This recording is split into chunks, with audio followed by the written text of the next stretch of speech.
Kim, what's on your radar? Well, I'm wanting to do an in-depth fact check. Over the past few days, there's been a media frenzy over the Biden administration setting aside $30 million in what they call safe smoking kits, and it being tied to racial equality. Now, Ryan and Robbie talked about this a bit yesterday here on Rising with the panel, but I want to go deeper into this and show exactly where this claim came from and whether or not it's true, especially in light of Jen Psaki coming out yesterday saying this was misinformation. That's the word she used. And the White House asserting the money will not be used for crack pipes.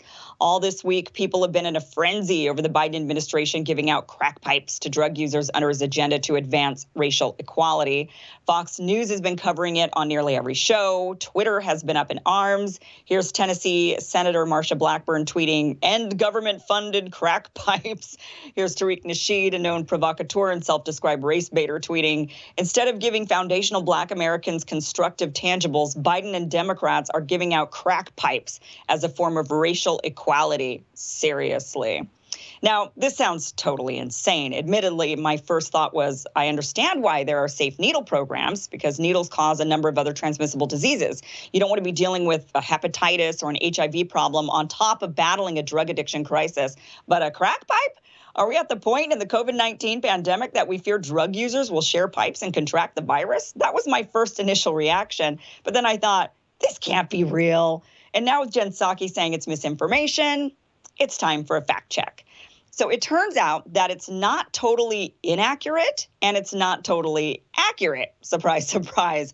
But it's definitely an overblown claim. And now that there's been a spotlight shined on the program, the White House has now clarified that the safe smoking kits will not include pipes. They will instead include things like alcohol wipes and plastic mouthpieces so people don't have to directly share pipes or cut their lips on sharp edges.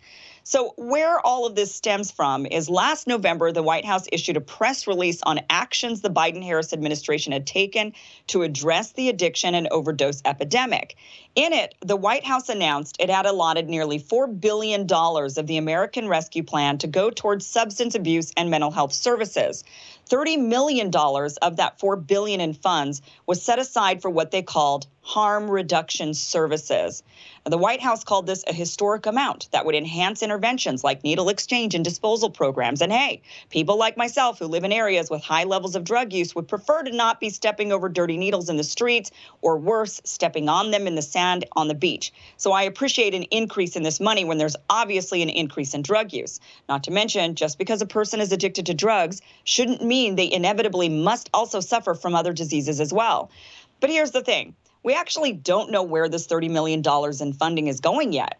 The way it's going to work is 25 organizations, which can be local governments, tribal governments, nonprofits, or health organizations, will be selected from a pool of many applicants. And the applicants needed to be submitted to the administration by this past Monday, February 7th. So no one has been selected yet. In these applications, the organizations needed to have listed what they plan to do with the money. When the 25 organizations or governments are selected, they will each get up to $400,000 per year over the next 3 years. But again, no one has been selected, so we can't say where the money is going or what it's being used for. And each organization is likely to be using the funds for different things. So to say the funds are definitely being used for crack pipes is inaccurate. However, the instruction manual for applicants gives them a list of approved uses for the money, and this is where the crack pipes do come in. The instruction manual gives the applicants several resources they can go to for examples of approved uses, and one of those resources is the Substance Abuse and Mental Health Services Administration, which is an agency inside of the Department of Health and Human Services. I always get that backwards.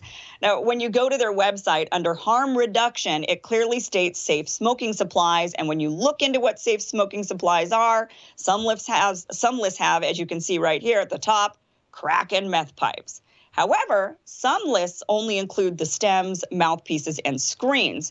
So we know the administration authorized funds for safe smoking supplies to be applied for, but because we don't know who is ultimately going to get the funds and we don't know what was in their applications, there's no way to definitively say they were going to be used for crack pipes. But we now know they won't be because of the attention on it and the White House definitively coming out and saying that they're not going to be using it for that. However, Jen Psaki saying it was misinformation and that the funds were never going to be used for pipes is maybe a little white lie. So it's very possible that had this not made headline news, some of the money was going to be used as such. Now, the last fact check is on the advancing racial equality claim. The administration did not say they were giving these crack pipes out to Black people so they could have as easy access to the paraphernalia as Hunter Biden, as I've seen on, these are claims that are circulating on social media. But the grant program does state that priority will be given to applicants who serve communities that are historically underserved. So, yes, more of the funds will likely, and in my opinion, rightfully, end up in communities of color where drug use is disproportionately high. However, I think they could phrase it as the funds going to where the greatest need is, rather than making it racial, which oftentimes is one and the same.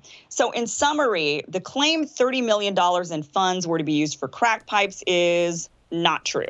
The claim the administration was never going to use any of the money for crack pipes is likely not true.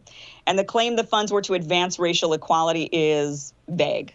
So that's my fact check on the crack pipe scandal that everybody has been talking about. So, right. If 30 million, it wasn't much anyway. Each organization getting $400,000, that, obviously whittles the funds down quite a bit. Right. And so the firm assertion that it was misinformation really doesn't stand up.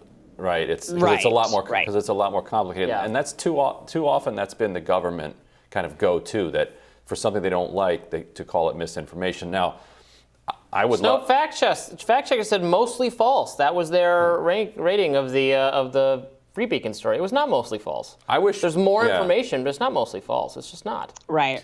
I was at that briefing where she said that, and I was trying to get a question in, and I failed. And one of them that I would have asked would have been, Why are clean needles okay, but pipes would not be? Can you answer that question without discussing race? And I don't think you can. I mean, you would argue that to your point earlier that needles are more likely to become a source of transmission.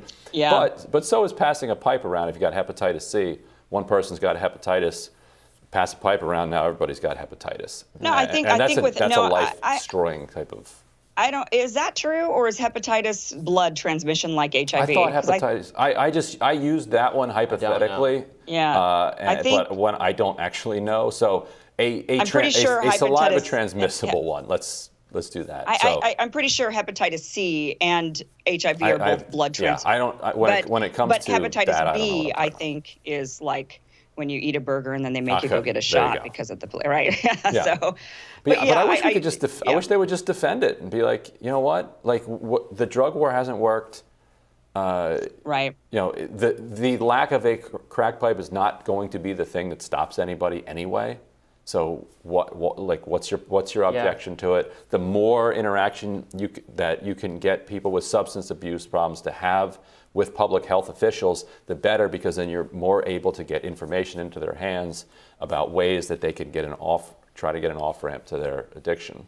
Yep. Yeah. But they didn't do that. And so they're like, oh, this isn't true, and definitely, somebody's in trouble for allowing this to be written down, and nobody is going to be able to use their money for crack pipes. For crack pipes now, yeah. I mean, but they might have been using it for that. I mean, we don't know what was in those applications. Right. They could have been like, we're following the science and allowing local communities to make their own public health guidelines in line with the science. And the harm reduction science is that this would be a beneficial thing to do. I would just let people obtain these things if they want to use them. It should not be illegal to sell them. That would be my solution. Although it's not exactly. I mean, look, I'm more on the side of let the organizations decide. I am not an expert on drug use or how to cure drug use, or help people get out of addiction. Neither is our government. So to me, it's like, look, if a community or if a health organization and they've got experts that are managing this, I mean, I could criticize maybe how well they're managing it, but if they say, look, crack pipes are the thing we need, I'm going to trust them over my own judgment. I know that I might feel uncomfortable with it, like, oh, we're going to give out crack pipes. Like, how does that even stand up to, what are we doing here? Yeah. But, should we use that money? I do not trust their independent judgment, but I do happen to agree with them in this case. So. Yeah. Well, thank you, Kim. We'll have more Rising coming up in just a minute.